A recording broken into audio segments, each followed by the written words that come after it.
When my friend Daniel and I were in our early 20s, we would often take weekend trips into the deep forests of Oregon.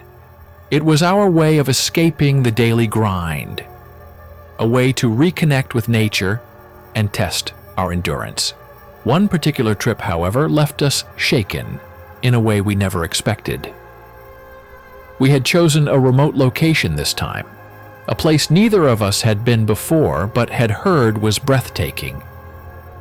The trail was barely marked, leading us through dense, towering trees and winding paths. We hiked for most of the day until we found a clearing near a quiet stream, the perfect spot to set up camp. As dusk settled, we built a fire and sat in silence, listening to the nocturnal sounds of the forest. The crackling flames cast long, flickering shadows against the trees, adding to the eeriness of the night. Around midnight, we heard the first sound. It was distant, almost indistinguishable from the wind. Something like a low whistle. Daniel and I exchanged glances but shrugged it off. Forests were full of strange noises. But as the night went on, the whistling grew louder, more distinct, and more deliberate. It wasn't the wind. It wasn't an animal. It was something else. I stepped away from the fire, scanning the darkened tree line with my flashlight.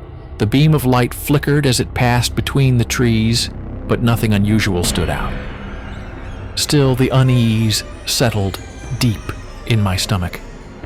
When I turned back, Daniel was staring past me, his face pale. His breathing had become shallow, and I could see the unease in his eyes.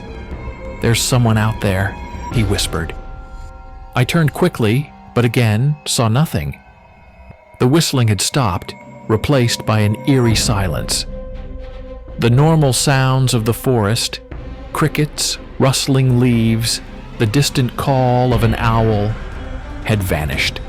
The quiet was oppressive, as if the very air had thickened. Then we saw it, a figure, standing at the edge of the tree line, motionless. The firelight barely reached them, but I could make out the outline of a person, tall and unnervingly still. They didn't move, didn't make a sound, didn't even seem to breathe. My stomach twisted as I tried to make out any details.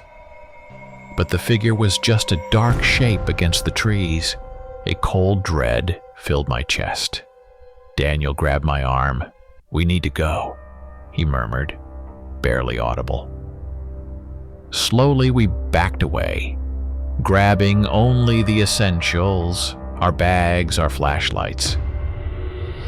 The figure remained rooted in place, watching. Then, just as we turned to leave, the whistling resumed. This time it was much closer. The tone was unnerving, like a distorted melody played on an old recorder. Every hair on my body stood on end. Daniel and I moved faster, nearly tripping over the uneven ground. I dared one last glance over my shoulder, and the figure was gone. But the whistling continued, shifting positions as if circling us. My pulse pounded in my ears as I fought the urge to break into a full sprint. We didn't stop until we reached the car, breathless and shaking. The moment the doors slammed shut, the whistling ceased, replaced once again by an eerie silence.